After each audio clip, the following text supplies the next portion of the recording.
فرمانده هزن اسمانیین ایرانی عزیز نصیر زاده راگهاند گو ولاتی وی آماده اش بو شر اسرائیل و جناف برن آویج هبونه به تایبت پشتی ایریشن اسرائیلیین داوی لسر سوریه. زاده جو آجانسا که بسر رژیم ایران را اشکره کر گو اسرائیل نویر ایریشی ایران بکه لو ما بری خود ده سوریه و تکس کر گو او آماده نه گو برسوا همی گفن اسرائیلی بدن.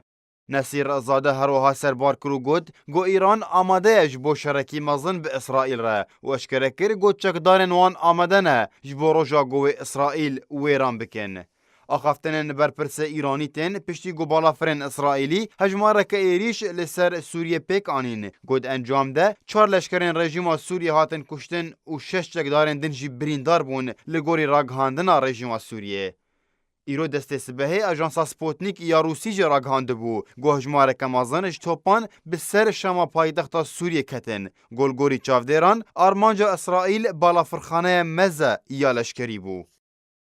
ارتشا اسرائیل جی داخویانیه که فرمیده راگهاند گو ارتشا ولاتوان شوابوری هندک ناوندین فیلق القدس ین بسر ایران و لسوریه آرمانج کرن. هر وها آگاداری دا ارتشا رژیم سوریه جماترسیه آرمانج کرن خاک ایان لشکرین اسرائیلی.